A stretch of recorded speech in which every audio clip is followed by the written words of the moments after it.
तो आज मैं आंसर करने वाला हूँ BTTH के कुछ बहुत ही ज़्यादा इंपॉर्टेंट क्वेश्चंस। जैसे कि हमें पता है कि मास्टर याओ लाओ को हॉल ऑफ सोल के द्वारा कैप्चर कर लिया गया है, तो जियान कैसे करेगा मास्टर को रेस्क्यू और कौन करेगा उसकी हेल्प? क्या जियान करेगा यूनियन और याफे से शादी? और भी कई मजेदार फैक्ट्स। तो आराम से मस्त बैठ के देखो इस वीडियो को, जिससे आप भी रहो अपडेट। चलो सबसे पहले बात करते हैं कि जियान कितना टाइम लेगा मास्टर को रेस्क्यू करने में। अब हमें पता है कि इस बार जब जियान मिस्टी क्लाउड सेक्ट से अपना बदला लेने के लिए आया तो वो 2 वांग के पीक पे था। अब इतनी कल्टीवेशन कम होने की वजह से वो प्रोटेक्टर बू से फाइट भी नहीं कर पाता है, जिसकी वजह से हमारे मास्टर याओ लाओ हो जाते हैं कैप्चर। नहीं तो उस भूतनी की हिम्मत थी कि मास्टर याओ लाओ को कैप्चर कर ले। खैर मैं थोड़ा गुस्से में बह जाता हूँ। अब मास्टर याओ लाओ के कैप्चर होने का दूसरा रीजन ये था कि मेडुसा ने हमेशा अपने दिल में जियान के प्रोटेक्शन के बारे में सोचा था। जब प्रोटेक्टर बू ने जियान के ऊपर हमला किया था तो अगर क्वीन मेडुसा चाहती तो टीचर याओ लाओ को वहीं पर रेस्क्यू करने जा सकती थी, लेकिन फिर जियान की सिचुएशन काफी डामाडोल लग रही थी, क्योंकि प्रोटेक्टर बू था एक डाओजोंग। ऊपर से इतनी सारी सोल्स को अब्सॉर्ब करके वो और भी ज्यादा स्ट्रांग हो चुका था।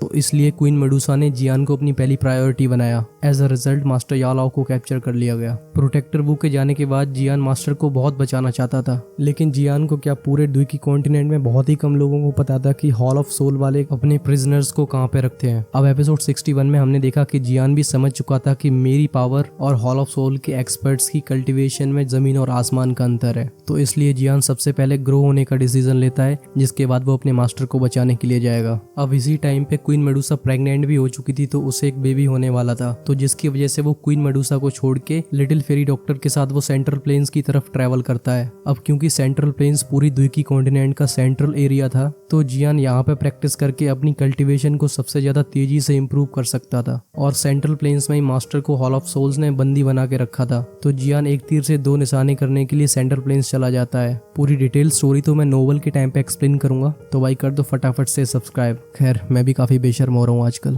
तो जियान को सेंट्रल प्लेन्स में जब तक मास्टर की लोकेशन के बारे में पता चलता है, तब तक जामा एम्पायर से उसे गए हुए ऑलमोस्ट 10 साल हो चुके थे। अब जियान और भी ज्यादा मैच्योर हो चुका था और उसकी कल्टीवेशन भी बहुत तेजी से इम्प्रूव हो चुकी थी। अब वो डाओजोंग के पीक पे था, लेकिन यहाँ मैंने सबसे इम्पोर्टेंट पार्ट के बारे में तो बात ही नहीं करी। वो बीच में मिलता है मास्टर के सबसे क्लोज फ्रेंड से, जिनका नाम था फेंग शियान। और क्योंकि वो एक डाओजोन थे तो उन्हें लोग फेंग जुनजे नाम से बुलाते थे। मास्टर याओ लाओ को एक ही बार में पूरी तरीके से रेस्क्यू करने के लिए जियान अलग अलग जगह से हेल्पर्स को इकट्ठा करना शुरू कर देता है। जियान लिटिल फेरी डॉक्टर, जिया, फेंग जुनजे और गूलिंग और कई सारे डाओजोंग लेवल के कल्टीवेटर्स को लेके पहुंच जाता है हॉल ऑफ सोल से पंगे लेने, और वहां पे जाके घमासान युद्ध शुरू हो जाता है। अब ये फाइट इतनी ज्यादा खतरनाक थी कि दोनों ही साइड एक दूसरे से कम नहीं पड़ रही थी। इस बैटल के एंड में एक क्रिटिकल सिचुएशन क्रिएट होती है, जिसकी वजह से आयरन सोर्ड वेनरेबल वहीं पे रह के अपने आप को सैक्रिफाइस करने का डिसीजन लेते हैं। वहीं पे हमारी छोटा पैकेट बड़ा धमाका जिया एक स्पेस पोर्टल को खोलती है, जिसे मास्टर याओ लाओ और जियान क्रॉस करके अपने आप को सेव कर लेते हैं। अब यहाँ पे मास्टर का रेस्क्यू तो हो गया था, लेकिन जियान काफी ज्यादा इंजर्ड हो चुका था, तो लौटने के तुरंत ही बाद वो सारी गोली फोली खा के हील होने के लिए बैठ जाता है। और फेंग जुनजे को ये चिंता हो रही थी कि कहीं हॉल ऑफ सोल इस अटैक का रिटेलिएशन न कर दे,